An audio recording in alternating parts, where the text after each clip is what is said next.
Welcome back to Prosperity Farms. Yeah.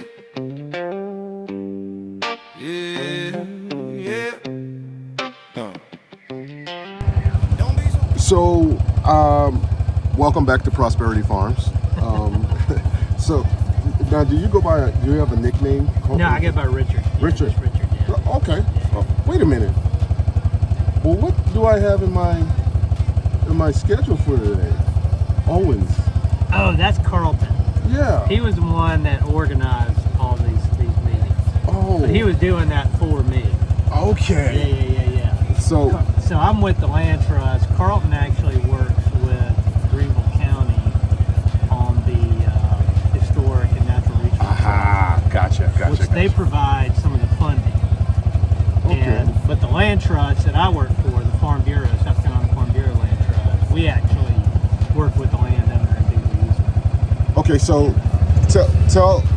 tell me a little bit about that. Is there more to it than what you just said, or is that it in a nutshell?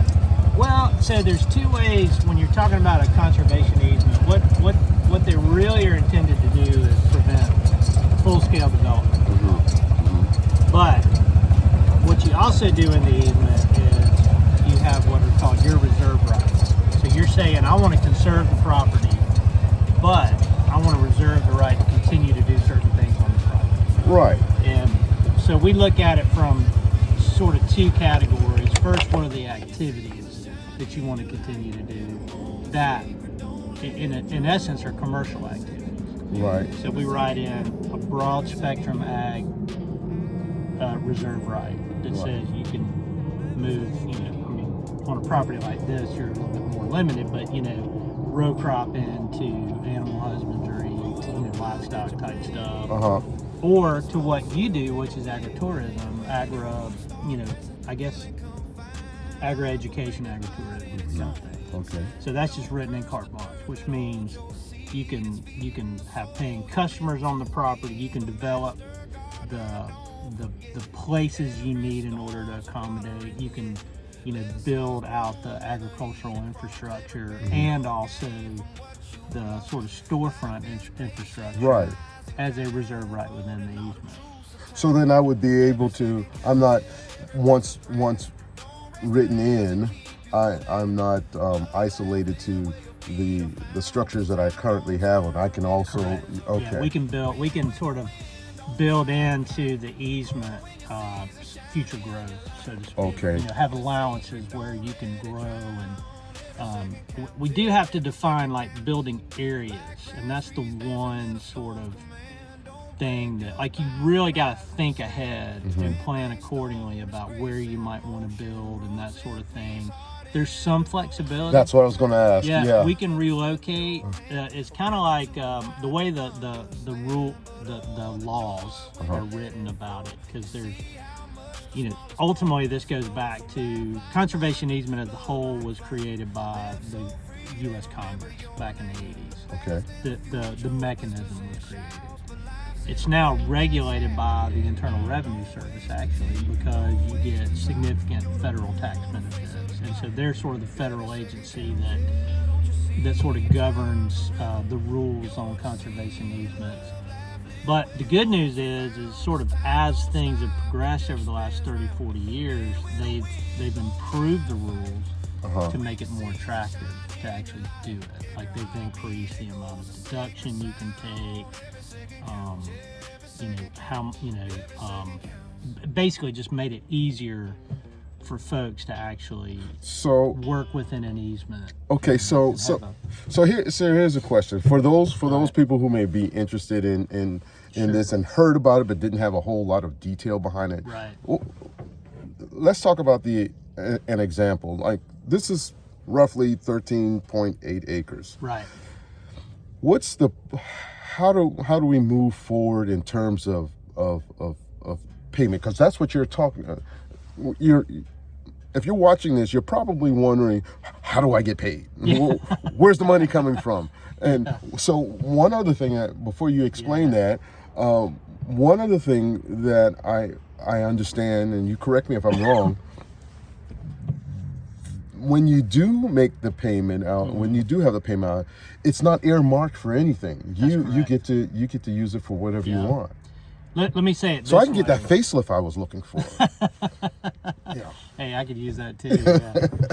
Yeah. So basically, there are three financial benefits from an easement, and I'll tell you about the funding because there is funding available, and I'll tell you the breakdown. But in addition to that, there are federal tax benefits that come with it that can be used over a long term, not a short term. Okay. And I'll explain that. And then the third is actually state tax credits. The state actually awards tax credits, which are dollar for dollar credits, not deductions. Oh, Meaning okay. if you owe the state $1, you got a credit to offset that dollar. Okay. Now, historically, that's been around for about 25 years.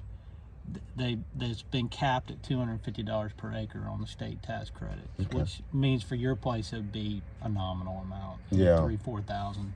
Which, Yeah. you know, maybe you could use in a year and it'd be a little bit of help for you, but not much. But we're working right now, and we think before we would be able to close your easement, we're hopeful that we can get that cap raised. There's a lot of the conservation groups have been working with the state legislature to say, Who do we need to talk to about that? well, any of our state legislators, mainly our state legislatures, whether it be in the House or the Senate, not federal, but local, state. Okay, so I need to get really chummy with. Yeah. Okay. Yeah, All right. Okay. So what it is they review the budget every year. They start in January and they pass a new budget by June. And so we've been working with them and talking with them about we need to raise this cap on the state tax credits because that was set in 1999. This is a completely different market. Yeah. You know, the market in South Carolina has exploded. So the cap ought to move up. Not only that, the value of $1.99 is certainly not the value of the dollar today. What's going on? So maybe have the opportunity to raise that cap, but that's the legislature's decision, not ours. But there's a lot of conservation groups that have been making the case for it, and we're hopeful. So that's something that's kind of out there. But let me say this: a $250 per acre cap, if you've got 100 acres, 1,000 acres, that's still a really nice. That's significant. Yeah. Now, you want me to talk about the funding? The funding, yes. So that's what you guys are here for, right?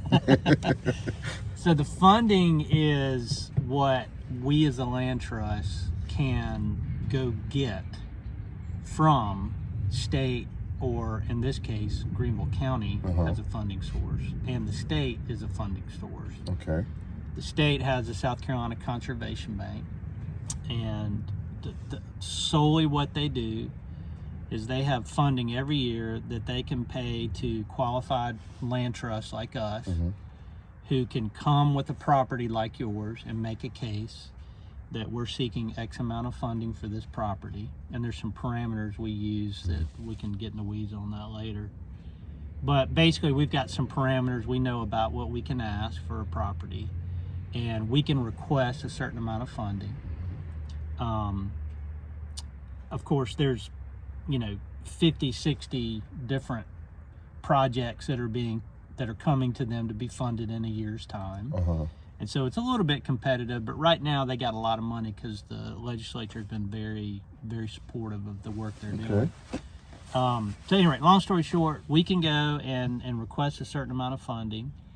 And the reason why you're not beholden to how you use that funding is because they award that funding to us with a grant agreement that says we have to give 100% of it to you. So at the end of the day, it is like the land trust has paid you this money in exchange for the easement.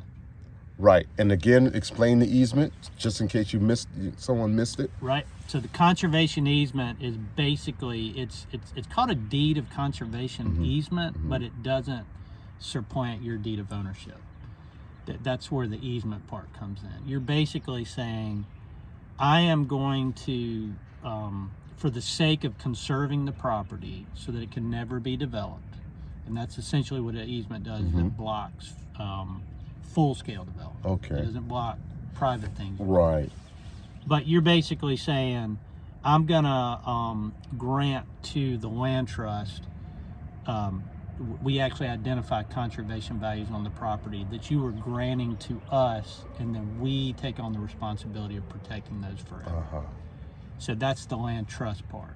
So you're trusting us that we're going to preserve these conservation values in perpetuity, which means we're going to identify those when we write the easement, and then we're going to again identify your reserve rights, because you're saying, I'm going to grant these conservation values to y'all to protect, but at the same time, I want it clear what I reserve the right to continue to do on my property. Right. So, in a nutshell, too, then, or at least one other thing is that to understand is that you don't own my property, or they won't own your That's property. correct. They only own the right of you not being able to develop in a huge way, like a That's correct. Like a neighborhood, just full like- scale subdivide, Yeah. or put up a commercial Yeah. or industrial structure. which is really good, because I wasn't planning on doing that anyway. Yeah, so it fits perfect. Right. Yeah, with Yeah. you. Yeah. But at the same time, and to be honest with you, like 13 acres is typically kind of a small property to work on an easement, but this is kind of like a small but mighty situation for two reasons. One is you got ag and agritourism that benefits the general public. Right. You're basically saying to the general public, we want to promote agriculture. We want to promote this community type gathering Yes. spot. All the positive things that come Yes. from that. Yes. And secondly, is then you're in a very expensive land area, which means that even though the property's small, it can still generate some decent benefits because the land value is so high. So about that, okay. Yeah. So there's one other thing, right? So I get the land grant. I get we enter into this business together, Right. and then someone comes to me and says, "Hey, I'm going to give you $5 million in your pocket to walk away from this property." $5 million. Yeah. That has to be the number. I'm just letting you know that. Putting that out there. Just putting that out there. The thing for them to know is that I may be able to sell it for $5 million, but It's restricted. it's restricted. It's got restrictions on it that they have to continue to honor the terms of the That's easement. right. Now, those restrictions are about preventing full-scale development. Right. They're not about restricting any agricultural activity. Right. Uh, In fact, they can include- they can reverse it. I think by going and saying, you know what, I don't want it to be ag anymore. I can go to county council and say I want it to be residential again. Sure. Yeah. And it could go to a 14-acre nice residence. Yeah. Yeah, exactly. Yeah. And they could continue to do all the things that you could do on a residence. 'Cause Right. Most of our easements have residences involved with them. Okay. And the way we handle that is we take the residential area, we put a building envelope around it, and within that envelope you can continue to do the things you want to do with your Right. residence. You can build ancillary structures like sheds, Yeah. detached Outdoor garage. Yeah. whatever.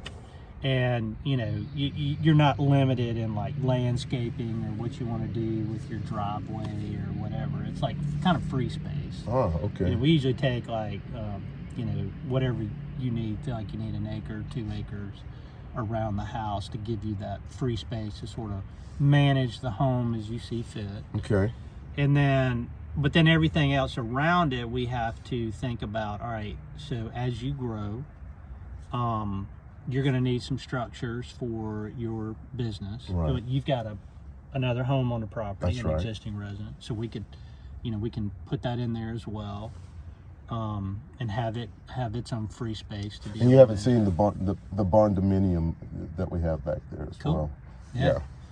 I'm speaking it into existence. It's not there actually, but it will be there. Well, operational structures is the one thing that we're very sensitive to. We want to make sure if we say you can have agritourism, we want to make sure that you can build what you need in order to support that. Yes. Now, the other thing we can put in there that we were getting to earlier is event hosting. Yes. So the wedding event hosting, whatever the event hosting may be, that's something the property can grow into as well, even with the easement on it. Yeah, and I definitely want that, because you mentioned bringing families together. In my deepest of hearts, that's exactly what I want. I absolutely. Currently, we have a food truck that's phase one up there. We have Right. food truck coming in. They come in and we have music, and they sit here and by the fire pit, and the kids are running around. There's no toys out there, but somehow Yeah. they find a way to create some They type make of toys. yeah. Imagination. There's a new Yeah. game out there. It's called Throw the Pine Cone into the Fire Pit, There and you I'm go. like, hey, pick up as many as you want. Yeah, y'all get the sticks while you're Yeah, exactly. If you want to step on this blower Yeah. too, hey, have at it. So yeah, that works well for me. So if we wrote that in, I mean, you can manage your timber, you can manage for ag, you can manage for event hosting, you can manage for equestrian. You know, if you ever down the road want to shift yeah. over into an equestrian type thing, and event hosting. And so that's usually I guess that'd be 4 things that we usually write in: is ag, timber, wildlife, equestrian, event hosting. Okay. 5. And we usually write those into all of our easements. Okay. So And you already got so- somewhat of a template. That's right. Then we got to sit down, though. We do have to, because of the regulations that govern easements and how you have to put them together, is we have to identify those areas on the property where you might want to build something. Right. Okay. And, you know, That's where I would need a crystal Yeah. ball a little bit. Yeah. Yeah, okay. Now, operational areas, like we say, all right, you want to build a barn dominium over here, Mm-hmm. and that's going to be part of your event hosting. We have to pre-site those, but if we need to move those down the road, Yeah. we can readjust them.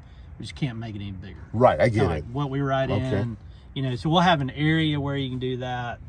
You may need some area up here, and then one of the things on really small structures, like under 1,000 square feet, it doesn't have to be in an operational area. It's kind of small structures, like if you needed a little shed up there, to like have where you could sell your wares and that sort of thing, roadside stand.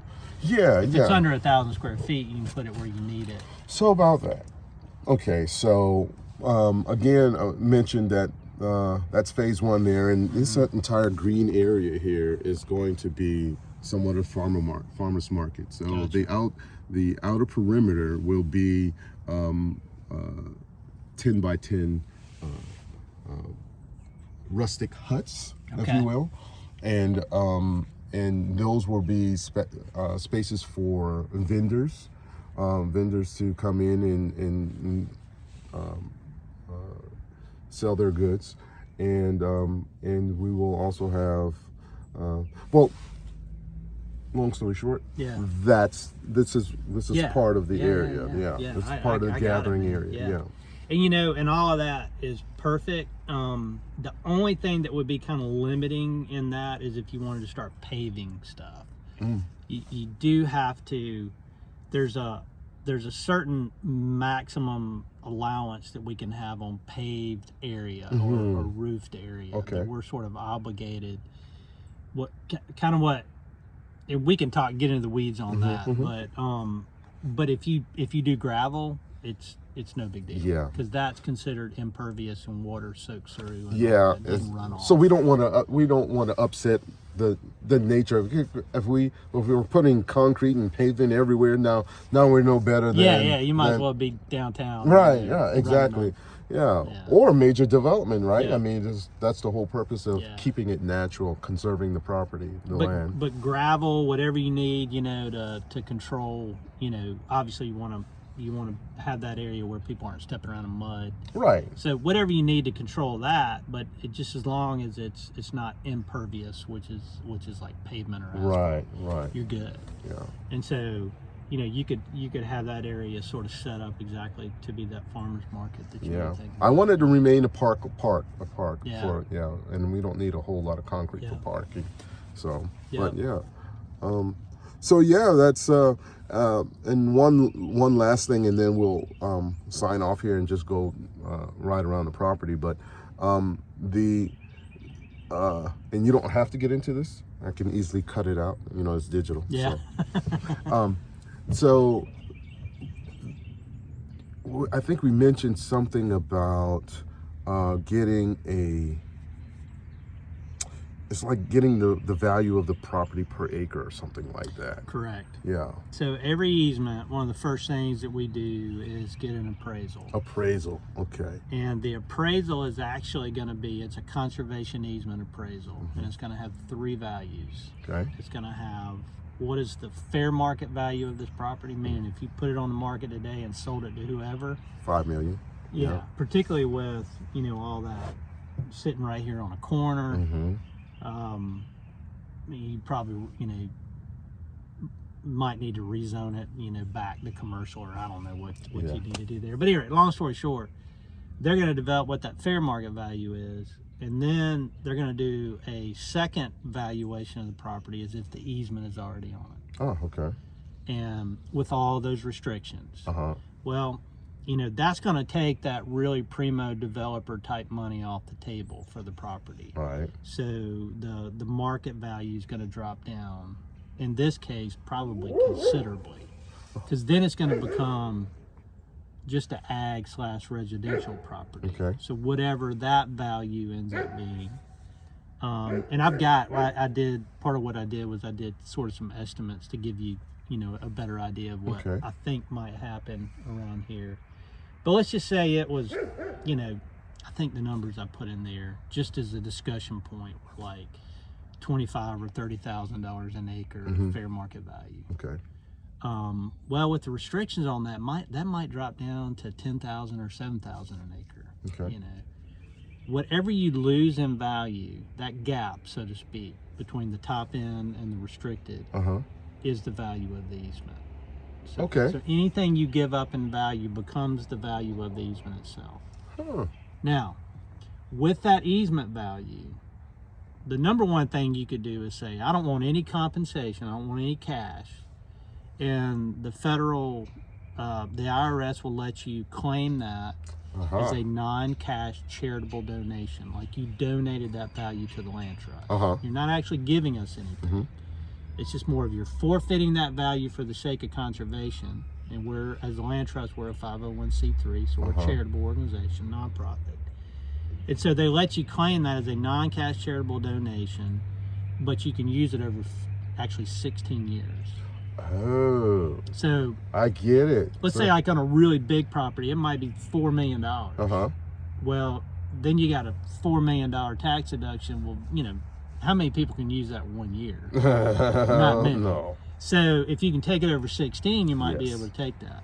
Now, with that being said, usually folks don't need all of those tax deductions, so we can take a portion of that easement value and get funding for it. Uh-huh. So in your case, I think we can get 40 to 50% of that value in cash, and then you the still get the remainder as in a tax. charitable. Yeah. Okay. Which helps actually, because that cash is going to look like you sold a piece of real estate, so you're actually going to get a deduction to go with the money that you get, because it all happens in 1 year. Okay. So it's going to help. It's either going to But the deduction part will be spread over 16 years. 16 years. Yeah. Okay. But the first thing it's probably going to help you with is whatever you got paid to do the easement. You know, the funding we go get. Right. It'll help offset any taxes on that. And then whatever you got left over, you can continue to use for up to 16 years. Nice. It's the year you do the easement and 15 years carry forward. is what Okay. they call it. Okay. So that's kind of the package. So let's just say in this particular case, I don't know, let's say the easement value ends up being, just conservatively, $15,000 an acre.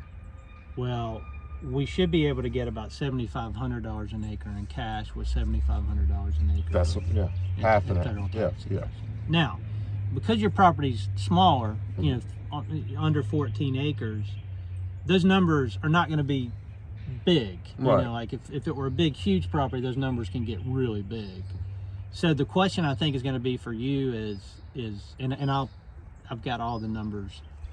Is it going to be worth it? Is it going to be something that you would like, in order to live with the restrictions on your property, is it going to be enough of a benefit for you to make that decision? And Right. that's your decision to make. Yeah. So Yeah, you're not twisting my arm or anything. exactly. Yeah. Because we are ultimately nonprofit with the goal of conserving land for the future of agriculture. Yeah. So we'd love to see you conserve this property for the future, particularly of agritourism. Yeah. But at the end of the day, it's your property and it always will be. And so it's your choice, not ours. Well, like I said, I mean, it's just kind of funny that you guys came along at the time that you did, because it already fits what we were going to do anyway. Yeah. So, and I get Yeah. paid on top of that, Yeah. and tax breaks on top of that. Sure, Yeah. why not? Why not? Now we got a really good opportunity on this property because you're in Greenville County, and so we have the state can support some of that cash payment, and then we can go to Greenville County Historic and Natural Resource Trust to support another part of that cash payment. And then the third thing that we have is what Carlton Owen had secured from a group called the Greenville Women's Giving. Oh, Is yeah. they had allocated $100,000 to support any black farmers in the Greenville County area. They want to pay your closing costs to help incentivize you. I think I fit that. I think you do. I think I do. So that's why we were looking so hard to actually, we worked with Bryant and Margaret Harrison who did their place. And, then we were struggling to find, Which other is kind of folks that were- strange. Yeah, you would think there'd be more out there. Yeah. Right. Yeah. But long story short, that's what led to us having the conversation. So you got a little bit of a unique opportunity in that anything it costs to do the easement, those costs are going to be covered. And so you can basically receive all the benefits without any of the expenses. Now, on a typical easement, the expenses are not exorbitant. Usually what we're able to get folks, on smaller properties, they tend to run a little bit higher. They can be up to 15-20% of the cash we can actually get you. Most of that you can pay when you close the easement, so you don't have to come out of pocket a lot. On bigger properties, it waters down to about 5-6% of the cash that we can get for folks. So the easements, the expenses to do the easement spread out more on a bigger property, but they tend to be higher concentrated on smaller properties. But because of Greenville Women's Giving that, and it just sort of Carlton Owen really putting the charge on Nice. of let's get out there and let's help black farmers, help support them and what they're trying to do. And so that led to this whole conversation, which, because we got a unique opportunity to cover all your expenses. Well, I can tell you one thing. That the name, as I said in the beginning, is Prosperity Farms, and I promise you, it's just been that ever since we stepped. I mean, prospering in so many different ways. Greenville County has been the council has been very good in helping and supporting everything that we're doing here, especially around the rezoning. They were for it from the very beginning. Yeah. And also my neighbors here live in a very, very great neighborhood. And they're very supportive of what we're doing here. Food truck comes out, they all come out. That's great. Yeah. So I call it the bridge connection. That's Yeah. Harrison Bridge Road Bridge Connection. Yeah. But- So I just think this checks a lot of boxes Yeah. for your impact on the community, impact and actually educating folks, because we're losing this knowledge of agriculture in South Carolina. Yeah. That people are not growing up in. Most people are growing up in suburban areas that are not connected to the ag community. Yeah. So we have a very small population of people who are producing agricultural products in the state, but yet the ag market is the largest economic sector of our state. But it's only like 2-3% of the population that are actually producing in it. And so there's this huge disconnect between 98-97% of the population that thinks that there is no ag economy. Well, out there. yeah. But it's actually the largest sector of the economy. So they're thinking, well, we need industrial development and all this to create opportunity, but What's happening is 62% of all that development that's taking place in South Carolina is taking place on agriculturally productive lands. Oh. So we are really just damaging an Yeah. existing economy, chasing after new economic opportunities. Now, Hurting ourselves. with that Yeah, being said, yeah. we got to have both. You know, it's like we were talking earlier. Right. There has to be a balance. There has to be a balance. And so what we Farm Bureau wanted to do in starting the land trust was to really work to conserve as much agricultural land as we could Yeah. to protect it from development, because agricultural land is taking the brunt of all this development that's taking place in the state. Yeah. It's almost 2/3 of development is happening on somebody's farm. Yeah. Yeah. And a lot of it is driven by generational turnover. You know, the next generation don't want to farm, and so right. they just want to sell it to the highest bidder, and you know, and so we're getting fragmented and we're losing our ag productivity. But Well, we're going to do. it's a bigger part of the story. We're going to definitely do our part.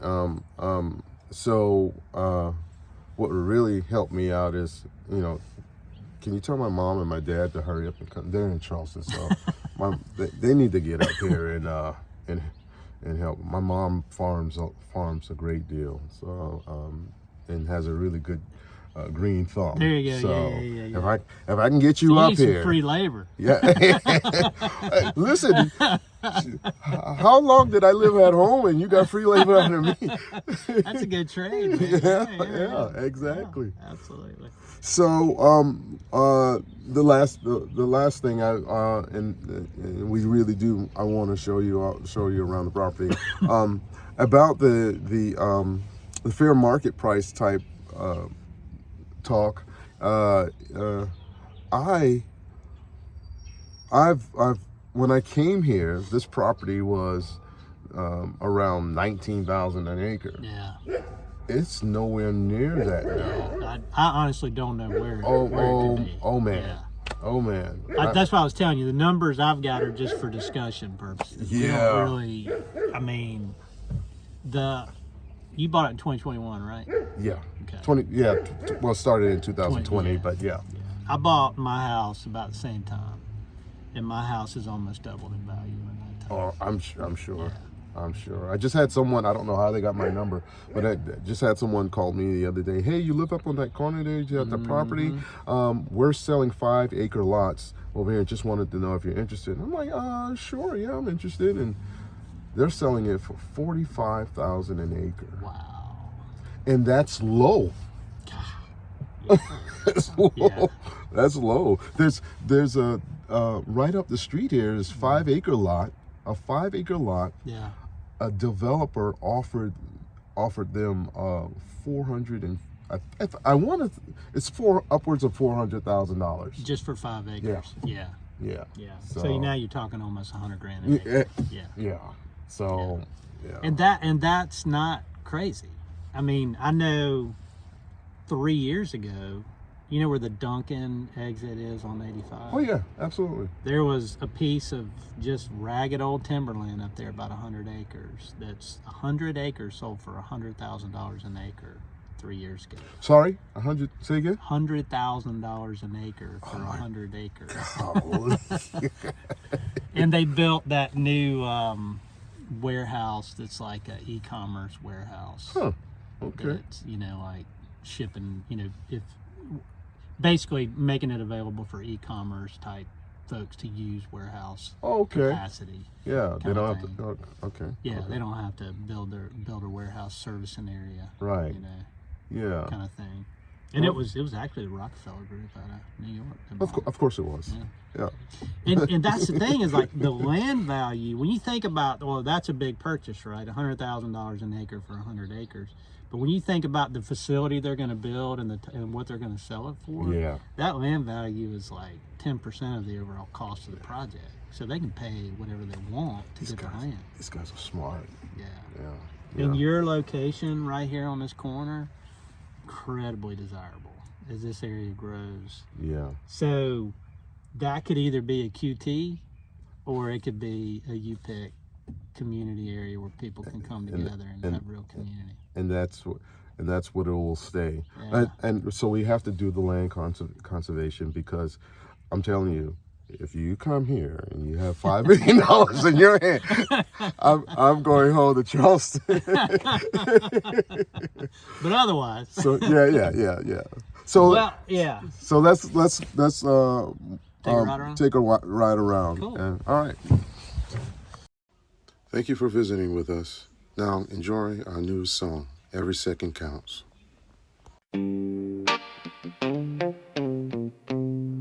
Yeah.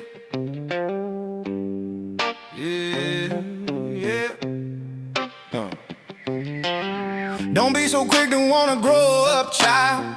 The clock don't know you nothing but a while. Few ticks, few talks, they fade like smoke. You blink and years slip through the yoke. You chase the dawn before you learn the night. Running toward the fire, forgetting the light. We all got a story that time will write, but it don't rush ink. It bleeds just right. Every second counts, yeah, every breath's a prayer. Don't raise the hands that keep you there. Love, laugh, live where your feet are found. Cause time don't turn when it spins around. Bend with the wind, don't try to fight. Grow in your season, shine in your light. Every moment sacred, don't let it drown. Every second counts, yeah, every second counts.